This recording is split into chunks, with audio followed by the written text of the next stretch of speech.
बाबा बागेश्वर का जलवा बरकरार, बिहार के बाद गुजरात में जय जयकार। बाबा ने गुजरात के लिए बनाया एक अलग प्लान। गुजरात में रुकेंगे पूरे 10 दिन। बिहार की तरह गुजरात में भी बाबा का हुआ था विरोध, लेकिन गुजरात पहुंचते ही सब बदल गया। बिहार की तरह गुजरात से भी बाबा ने की हिंदू राष्ट्र की मांग, विरोधी कर रहे हैं बवाल। बाबा बागेश्वर धाम के पंडित धीरेन्द्र शास्त्री बिहार के बाद अब गुजरात में अपना जलवा दिखा रहे हैं। बाबा बागेश्वर धाम के पीठाधीश्वर पंडित धीरेन्द्र कृष्ण शास्त्री अपने पूरे रंग में हैं और जो रंग बिहार ने देखा है वही रंग अब गुजरात भी देख रहा है। बाबा ने एक बार फिर से हिंदू राष्ट्र की मांग को उठाया है। बाबा अब बिहार के बाद गुजरात में हिंदू राष्ट्र की मांग को बुलंद कर रहे हैं। लेकिन यहाँ देखने वाली बात सबसे बड़ी ये है कि बाबा आखिर सबसे ज्यादा दिन गुजरात में क्यों बिता रहे हैं। जी हाँ, बाबा बागेश्वर धाम के पंडित धीरेन्द्र शास्त्री अगले 10 दिनों तक गुजरात में रहने वाले हैं।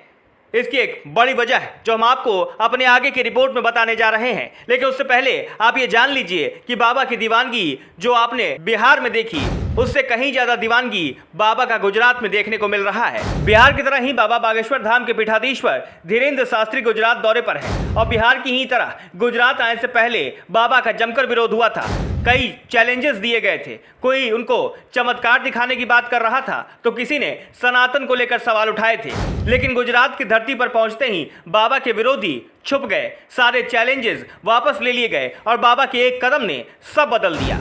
बाबा अपने गुजरात दौरे में सूरत, अहमदाबाद और राजकोट में दरबार सजाएंगे। लेकिन इसी बीच बाबा के गुजरात में 10 दिन रहने को लेकर सवाल उठने लगे हैं। हर कोई जानना चाहता है कि आखिर बाबा इतने दिन गुजरात में क्यों बिताएंगे। तो चलिए खुद बाबा के मुंह से सुनिए कि बाबा इतने दिन यहाँ क्यों बिताने वाले हैं। उन आदिवासियों के बीच में कथा करेंगे और घर वापसी करवाएंगे। क्या करना चाहिए और वहाँ पे सनातन संस्कृति की जागरूकता की बहुत आवश्यकता है। हम लोग केवल टीवी और मोबाइल तक सीमित हैं। हमें अपनी सनातन संस्कृति का प्रचार अब दिलों तक करना पड़ेगा। गुजरात से पहले बिहार ने बाबा बागेश्वर का जलवा देखा, उनका टशन देखा, उनका स्टाइल देखा। बाबा के आने से बिहार में बहार आ गई। भक्तों का हुजूम बाबा के दर्शन के लिए, उनके आशीर्वाद के लिए उमड़ पड़ा। वही बाबा तो बाबा की गाड़ी के बोनट तक पर लोगों ने श्रद्धा से माथा टेक लिया। ये तस्वीर बाबा के लिए भक्तों की दीवानगी को दिखाता है और अब यही तस्वीर गुजरात देख रहा है, उसका गवाह बन रहा है। ब्यूरो रिपोर्ट, अग्नि न्यूज।